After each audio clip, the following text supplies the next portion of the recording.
reality is not problematic. You are the problem. The scriptures are always hinting at that, but you'll never get it, because you won't understand a word of what the scriptures are saying till you wake up. Sleeping people read the scriptures and crucify the Messiah on the basis of them. You've got to wake up to make sense out of the scriptures. But you know something? When you do wake up, they make sense. So does reality. But you'd never be able to put it into words. Now, wouldn't you do something? Wouldn't you swing into action? Of course you'd swing into action. But we've got to make sure that you're not swinging into action to get rid of your negative feelings. Am I making sense? Lots of people swing into action and only make things worse, you know, because they're not coming from love. They're coming from negative feelings.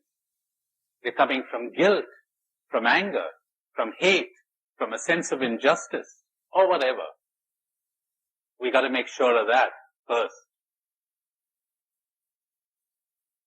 We've got to make sure of your being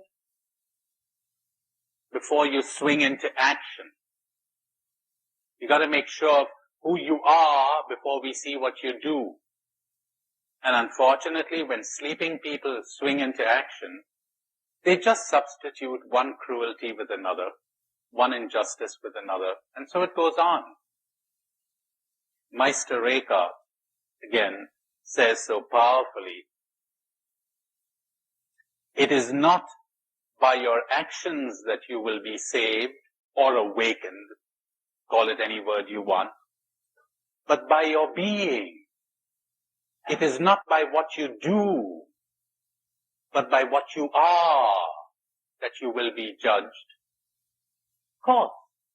Of what good is it to you to feed the hungry and give drink to the thirsty and visit the prisoners in jail? Remember that sentence?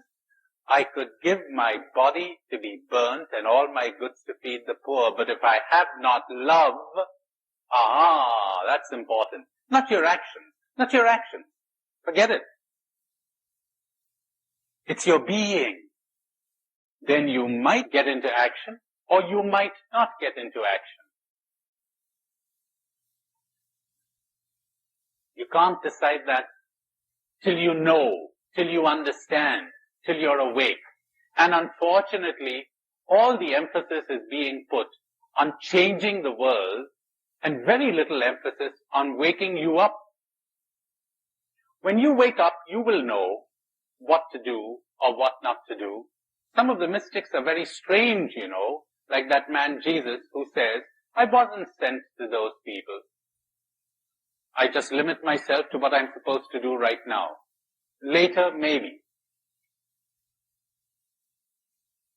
Some of them go into silence, mysteriously. Some of them sing songs. Some of them get into service. We're never sure. They're a law unto themselves. They know exactly what is to be done. Get into the heat of battle. Keep your heart at the lotus feet of the Lord, as I said to you this morning. So, see what happens to us when we're asleep. It's like,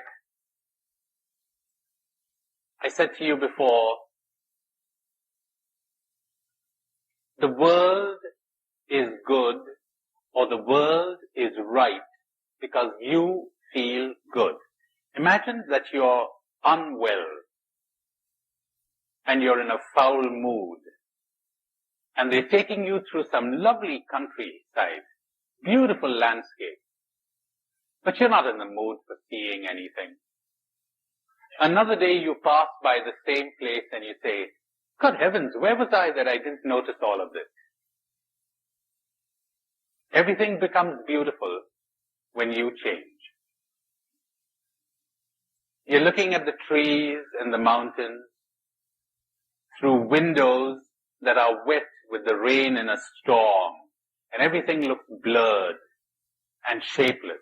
And you want to go right out there and change those trees and change those mountains. Wait a minute. Let's examine your window. When the storm ceases and the rain stops and you look out of the window, you say, well, how different everything looks. Because we see people and things not as they are, but as we are. And it's so important to understand that. That is why when two people look at something or look at someone, you get two different reactions. We see things and people not as they are, but as we are. Remember that sentence about everything turning to good for those who love God? When you awake, you don't try to make good things happen. They just happen. They just happen. Because you understand suddenly that everything that happens to you is good. Marvelous. So think of the people you're living with and whom you want to change. You find them moody, inconsiderate, unreliable, treacherous, or whatever. When you are different, they will be different. That's an infallible and miraculous cure. The day you are different, they will become different. You will see them differently. He seemed so terrifying. He's actually frightened. She seemed so rude. I am actually frightened. Or whatever. We suddenly see things differently. All of a sudden, no one has the power to hurt you anymore. No one has the power to put pressure on you. It's a marvelous state.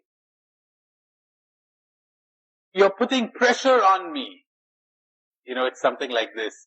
It's like you leave a book on the table and I pick it up and I say, you're pressing this book on me. You're not pressing any book on me. You're doing your thing. It's up to me to pick it up or not to pick it up. But people never understood that.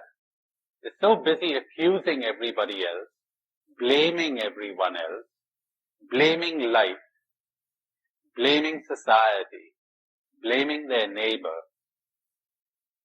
You never change that way. You continue in your nightmare. You never wake up.